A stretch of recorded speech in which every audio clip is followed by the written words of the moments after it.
Hello friends, welcome back to Gyan Siddhi academy. मैं आशा करती हूँ कि आप लोग अच्छे होंगे। तो कल हम मैथ मेड इजी सीरीज का रेशो एंड प्रपोर्शन स्टार्ट किए थे टॉपिक।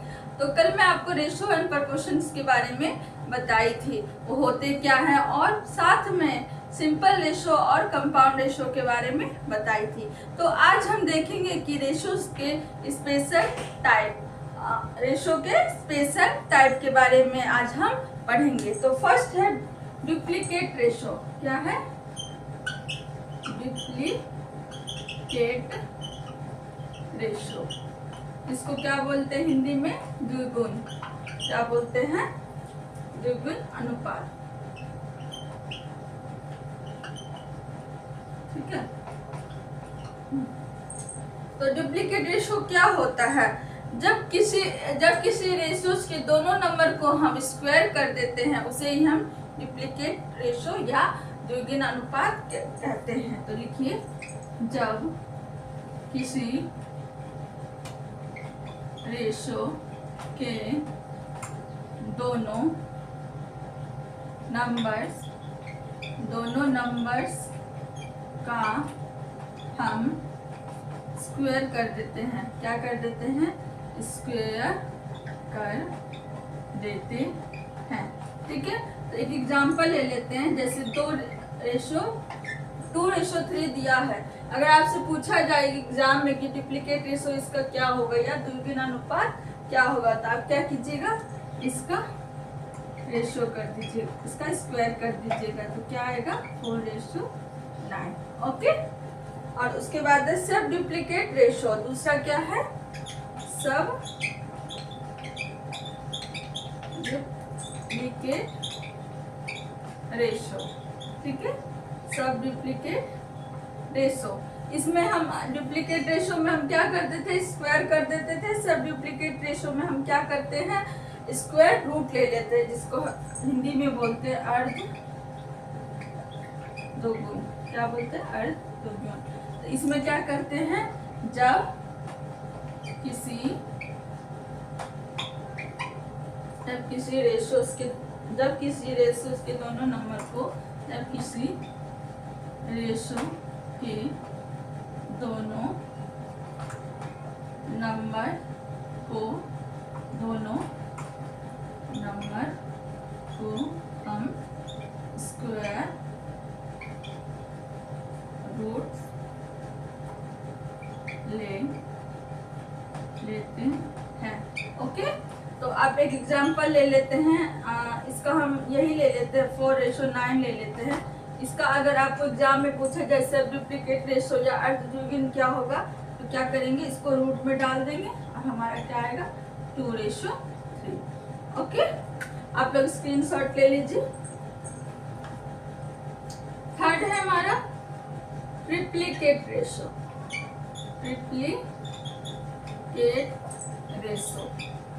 इसको हम क्या बोलते हैं? इसको हम बोलते हैं हिंदी में त्रिगुण अनुपात। क्या बोलते हैं हिंदी में? त्रिगुण अनुपात। ओके।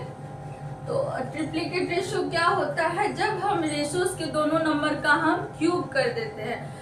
रेशोस के दोनों नंबर्स का हम क्यूब कर देते हैं। जब हम रेशो के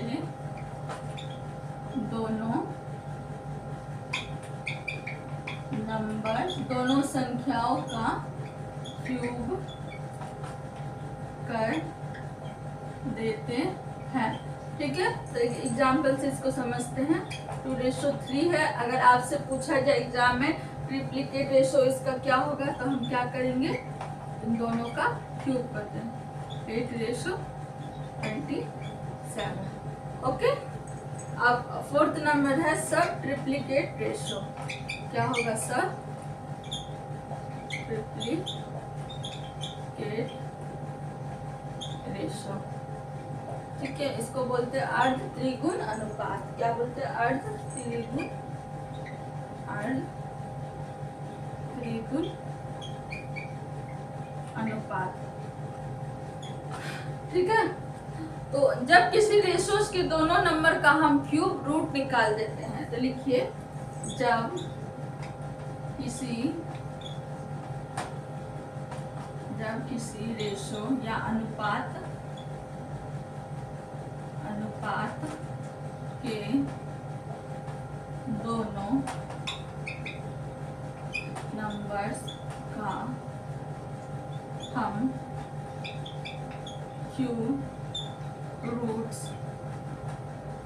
निकालते हैं। ठीक है, क्यूब रूट्स हम निकालते हैं। एक एग्जांपल से इसको समझते हैं। जैसे आपको गिवन होगा 8:27, इसका पूछा जाएगा एग्जाम में सब ट्रिप्लीकेट रेशो क्या है, तो आप क्या कीजिएगा, इसका क्या होगा 2:3। Okay, you got it. तो चलिए स्क्रीनशॉट ले लीजिए, फिर नेक्स्ट करते हैं। तो आपको मैं शॉर्टकट बताती हूँ, ये चारों चीज को याद रखने का मैं आपको एक शॉर्टकट बताती हूँ। शॉर्टकट है, देखिए, जब भी आपको डुप्लीकेट पूछा जाए, डुप्लीकेट रेशोस के बारे में पूछा जाए, तो आप क्या कीजिएगा, स्क्वायर कर दीजिएगा। ठीक है, स्क्वायर कर देना है। जब सब डुप्लीकेट पूछा जाए तो आप क्या कीजिएगा, स्क्वायर रूट कर दीजिएगा, स्क्वायर रूट कर दीजिएगा। ठीक है, ट्रिप्लीकेट पूछा जाए, ट्रिप्लीकेट के बारे में पूछा जाए तो आप क्या करना है, क्यूब करना है। और सब ट्रिप्लीकेट पूछा जाए, सब ट्रिप्लीकेट पूछा जाए तो क्यूब रूट निकालना है। ये सिंपल सा आप याद रख सकते हैं, उतना डेफिनेशन याद नहीं होता, तो ये सिंपल सा याद रख सकते हैं। ओके, तो आप लोग इसका स्क्रीनशॉट ले लीजिए। चलिए मैं आपको एक क्वेश्चन, एक एग्जांपल लेती हूँ एक क्वेश्चन का। अब मान लीजिए आपके पास A:B है 2:3, B:C है 4:5, C:D है 6:7। अगर आपसे पूछा जाए A:B:C:D फाइंड करो, तो आप कैसे कीजिएगा, फाइंड। ठीक है, चलिए सिंपल से याद रखिए। आपको पूछा जाए A:B:C:D, तो आपको बोला जाए फाइंड करने के लिए, तो आप कैसे कीजिएगा।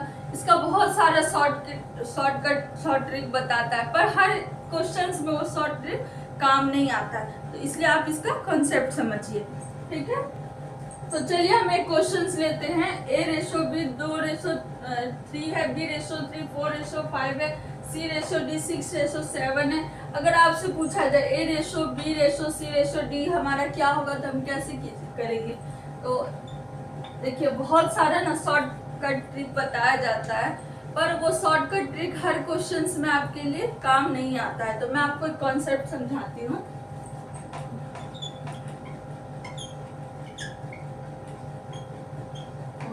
पहले ये दो रेशोस लेते हैं, तो इन दोनों में आप क्या देख रहे हैं, क्या कॉमन है, बी हमें कॉमन दिख रहा है, पर इसका वैल्यू हमारा क्या सेम दिख रहा है, नहीं। हमारा ये यहाँ पे 3 है, यहाँ पे 4 है, तो अब हमें क्या करना है, इन्हें सेम करना है। जब भी सेम करने की बात आए तो हमें क्या करते हैं, हम एलसीएम करते हैं। क्या करते हैं, हम एलसीएम करते हैं। तो 2 और 4 का हम एलसीएम लेते हैं, एलसीएम लेते हैं, सॉरी 3 और 4 का, 3 और 4 का एलसीएम लीजिएगा तो कितना होगा, 12 होगा। तो अब हमें क्या करना है, बी वाले वैल्यू को हमें 12 बनाना है। तो अब 3 को 12 बनाने के लिए हमें किससे मल्टीप्लाई करना होगा, 4 से, और 4 को 12 बनाने के लिए हमें 3 से मल्टीप्लाई करना होगा। एक चीज ध्यान रखिएगा, सिर्फ एक ही नंबर मल्टीप्लाई नहीं होगा, बल्कि दोनों नंबर मल्टीप्लाई होते हैं। यहाँ पे बहुत स्टूडेंट मिस्टेक करते हैं।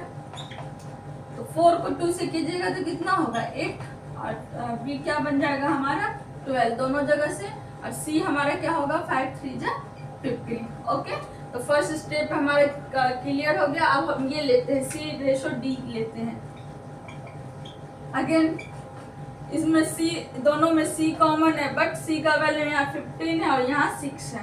तो अब हमें क्या करना है, इसे भी हमें सेम करना है। तो फिर हम एलसीएम लेंगे किसका, 15 और 6 का। ठीक है, 15 और 6 का जब हम एलसीएम लेंगे तो हमारा कितना आएगा, 30। हमारा क्या आएगा 30। तो अब हमें 30 बनाना है सी को, तो हम क्या करेंगे, इसको 2 से मल्टीप्लाई करेंगे, 15 में 2 से मल्टीप्लाई करेंगे तब 30 होगा, तो इसको हमें पूरे से करना पड़ेगा। और 6 में हमें 5 से करेंगे, जब 30 होगा सी तो हमें पूरे में करना पड़ेगा। तो हम देखते हैं A ratio B ratio C ratio D।